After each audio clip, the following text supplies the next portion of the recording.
Pensez-vous de cette histoire, ajouta Jésus. Un homme a 2 fils. Il va trouver le premier et lui dit, mon fils, va aujourd'hui travailler dans la vigne. Je n'en ai pas envie, lui répondit celui-ci.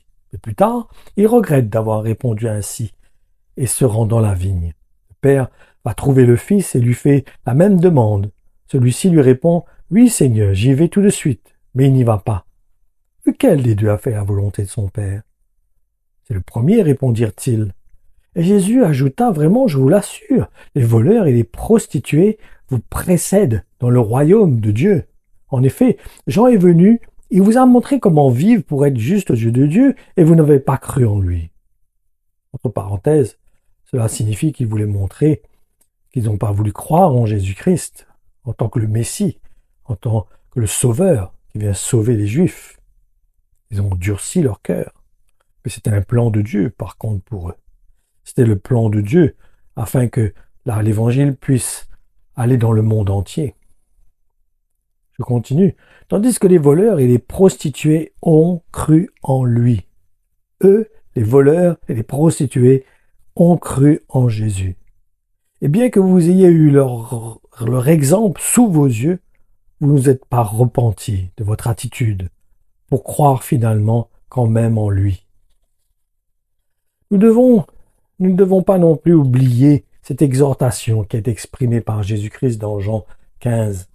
Nous allons lire du verset 4 à 11. Demeurez en communion avec moi. Je resterai uni à vous et j'agirai en vous. Demeurez en communion avec moi. Je resterai uni à vous et j'agirai en vous. Un sarment ne saurait porter du fruit tout seul sans demeurer attaché au cep. Il en est de même pour vous. Si vous ne restez pas unis à moi, vous ne pouvez porter aucun fruit. Je suis le cep de la vigne, vous en êtes les sarments. Celui qui demeure uni à moi et en qui coule ma vie portera du fruit en abondance.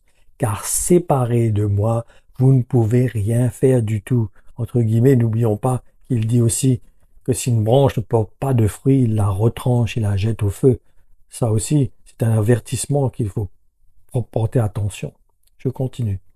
Si quelqu'un ne demeure pas uni à moi, on le jette hors du vignoble, comme les sarments coupés, il dessèche, puis on les ramasse, et on y met le feu, et il brûle.